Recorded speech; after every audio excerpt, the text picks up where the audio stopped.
Prática docente na diversidade. Parte 2. Formação docente, áreas de atuação.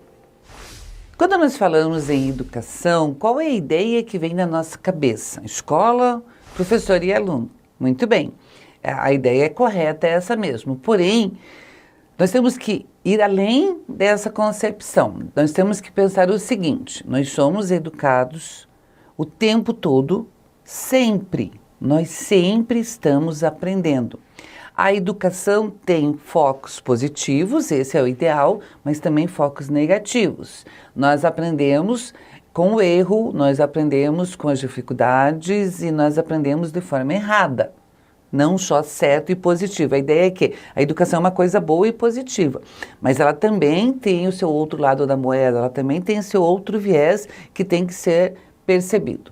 O processo aprendizagem, ela acontece com o ensino e aprendizagem.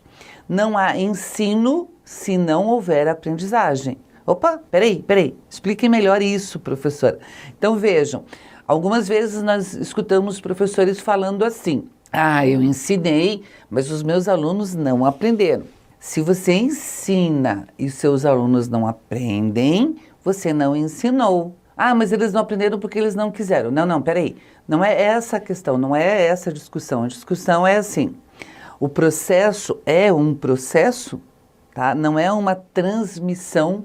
Não adianta, por exemplo, eu estar falando aqui e você estar ouvindo, mas pensando, sabe Deus em quê, fazendo alguma outra coisa, ou pulando. Não. O processo é assim: eu ensino, o professor ensina, e também o ensinar não está só no professor, mas a pessoa que ensina só vai completar esse processo de ensinamento quando o outro aprender. Não tem como ensinar sem aprender. Mas o contrário acontece. Eu posso aprender sem que ninguém me ensine. Eu posso aprender, por exemplo, refletindo, ou com o acontecimento da vida, ou sem uma intencionalidade de ensinar. O aprender acontece o tempo todo. Mas quando eu ensino, para que o ensino se realize, o outro tem que aprender. Por que eu estou colocando isso?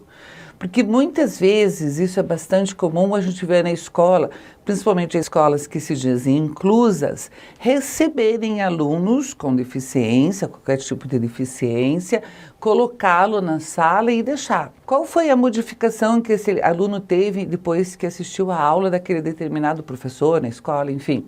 Não, ele não aprendeu nada, ele não precisa. Gente, isso assim me arrepia, mas isso é verdade. Algumas pessoas pensam que incluir é só colocar um aluno dentro da sala de aula e se ele aprendeu ou não, eu ensinei. Então, o processo não pode ter esse viés. Muito bem, eu tinha que esclarecer isso, né, para que a gente tivesse sim, os mesmos olhares, que a gente tivesse as mesmas afinidades. O que é ser professor? Trouxemos duas imagens para a gente perceber que nós temos algumas ideias. E claro que são imagens relativamente idealizadas, né? São produções, elas não são reais. Mas nós vemos o quê? Nós vemos a professora com as crianças desenvolvendo alguma atividade com um objetivo. Esse processo aqui tem um objetivo e isso é interessante comentar com vocês. Agora, essa outra imagem também nós conseguimos identificar um professor ou um ensinante e um aprendente, um aluno, em uma situação diferente da sala de aula. Até pode ser uma sala de aula, porém com algumas características diferentes, né? Nós estamos acostumados a pensar o professor na frente, carteiras, alunos sentados. Mas a reflexão é assim: o que é ser professor? Ser professor tem dois viés. Nós podemos pensar que nós o tempo todo somos professores, porque da mesma forma que aprendemos, também ensinamos, e principalmente pelo exemplo. Os professores de escola, eles às vezes não se dão conta que tudo o que eles fazem é observado pelos seus alunos e aprendido. Então, por exemplo, se o professor tem uma postura em sala de aula e sai no corredor ou sai no pátio da escola e tem uma postura contrária, os alunos estão percebendo isso, estão aprendendo isso mesmo que não se deem conta, mas esse aprendizado está acontecendo. Então, nós somos aqueles todos professores permanentes, todos somos, todos aprendemos com os outros, e nós temos aquele professor que tem uma titulação, que tem uma formação específica para ensinar. Antes de eu continuar falando do professor, eu preciso, lembrando da imagem que nós vimos, essa imagem que tem a professora brincando com o aluno, eu não posso deixar de comentar com vocês o seguinte: qual que é a diferença de você brincar descontraídamente em casa com as crianças e brincar na escola? Todos os atos dentro da escola, tudo que eu faço dentro da escola tem que ter uma intencionalidade e um objetivo claro, pelo menos para o professor. O ideal é que tenha clareza para o professor e para o aluno. Mas o aluno não precisa saber o objetivo de todas as atividades que ele desenvolve. Mas o professor precisa sim. Mesmo brincar, mesmo jogar bola no pátio, tem uma função e nós temos que ter clareza de qual função é essa. Sabe por que eu digo isso? Porque às vezes a gente confunde, a gente não percebe e comete às vezes alguns deslizes que não são interessantes na formação de todas as pessoas. Tá? A gente vai voltar a falar sobre isso, mas é bacana você pensar que nesses dois viés, eu sou um professor profissional e um professor não profissional, amador, né? Vivente, um ser vivente. Qual que é a diferença entre os dois? O professor profissional tem que ter consciência dos objetivos dos seus fazeres. Por que eu estou fazendo isso? Qual é a consequência disso? Isso é bem importante na formação de um bom profissional. Nossa Constituição Federal fala que são consideradas funções de magistério as exercidas por professores e especialistas em educação no desempenho de atividades educativas. Parece meio redundante, mas a lei ela é assim mesmo. Vamos tentar dar uma analisada nisso. A Constituição Federal, nossa lei maior, ela fala funções do magistério. Ela não chama nem de professor, nem de mestre, nem de regente, nem de docente, nem de educador, nem de instrutor, nem de catedrático, nem de mentor. Aqui, alguns termos que eu trouxe que se referem ao professor. Ela chama funções do magistério. São consideradas funções de magistério as exercidas por professores e especialistas em educação. Isso daqui depois a gente vai fazer uma parte. No desempenho de atividades educativas, quando exercidas em estabelecimento de educação básica, em diversos níveis e modalidades, incluídas, além do exercício da docência e de direção de unidade escolar, coordenação e assessoramento pedagógico. Aqui é interessante porque, por exemplo, o pedagogo, o diretor, o coordenador, o assessor pedagógico, eles são considerados funções de magistério. Por que a gente precisa entender, ler, conhecer e ter na mão a lei? Porque isso vai pesar depois no nosso salário, na nossa formação, nos nossos direitos. Quem é considerado professor, quem não é considerado professor. Mas a gente vai falar agora daquela vertente do professor profissional, né? Quem é o professor profissional? Quem é aquele que pode ser professor? Bom, então para isso a gente vai ver esse quadro lembrando dos níveis de ensino. Na nossa legislação, quais são os níveis de ensino? Nós temos só dois níveis de ensino, tá? A educação básica, essa palavra que é importantíssima, básica, e a educação superior. São só esses dois níveis de ensino que nós temos. Dentro da educação básica, nós temos a educação infantil. A princípio, na lei, ela não era considerada básica, o ensino fundamental e o ensino médio. Então, isso daqui está na educação básica. No ensino superior, nós temos a graduação e a pós-graduação. Entende-se o seguinte: para eu ser professor de um nível de ensino, eu preciso ter pelo menos um nível anterior. Para eu ser professor numa graduação, eu preciso ter algum dos cursos de pós-graduação.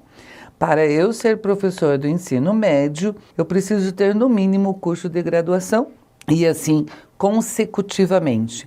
Então eu estou dizendo que profissionalmente, para eu exercer, eu preciso ter uma formação maior daqueles que eu ensino. Isso eu sei que no Brasil não chega a ser uma realidade. Isso tem algumas modificações. Por exemplo, em áreas muito carentes. Por exemplo, o exemplo dos cursos de magistério que são de ensino médio, que formam professoras que às vezes dão aula também no próprio magistério, né? Ensinam os seus pares. Isso acontece por uma carência de formação, pela falta de profissional. Mas a gente está falando o que a lei determina. E isso é importante a gente saber. Também referente à lei, nós temos o seguinte: a Lei de Diretrizes e Bases da Educação, a nossa LDB. Ela fala no artigo 61 o seguinte: consideram-se profissionais da educação escolar básica. Então, vejam lá como é bacana. Os profissionais da educação. Da onde? Da básica. Educação básica, daquela primeira parte do nosso quadro. Quem são eles? Professores habilitados em nível médio e superior.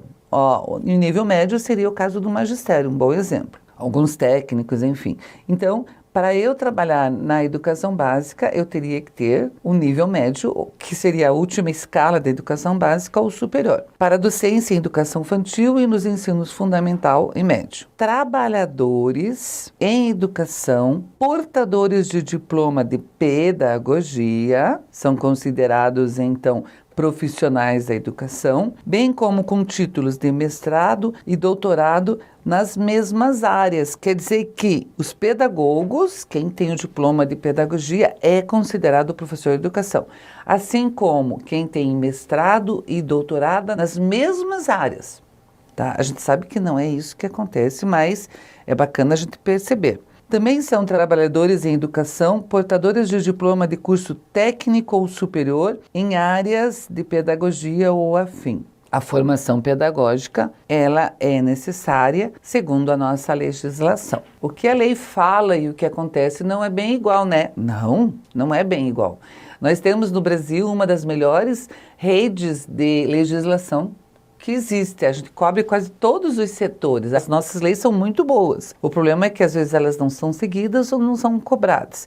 É culpa do professor, da escola, do diretor? Não é culpa de nenhum deles, porque como professora eu sei que nós fazemos dentro das escolas assim milagre, eu sei disso, eu tenho plena consciência disso. Porém, a lei que nos dá subsídio, às vezes, ela vai ter que ser adaptada para suprir necessidades, porque a nossa prioridade realmente é a formação, é a criança, enfim. A Lei de Diretrizes e Bases da Educação, no seu artigo 61, fala o seguinte, isso aqui, gente, saiu agora, é muito recente, em 2017. Consideram-se profissionais da educação escolar básica, profissionais com notório saber, reconhecido pelos respectivos sistemas de ensino, para ministrar conteúdos de áreas afim à sua formação e experiência profissional, atestados por titulação específica ou prática de ensino em unidades educacionais da rede pública ou privada, ou das corporações privadas. Profissionais graduados que tenham feito complementação pedagógica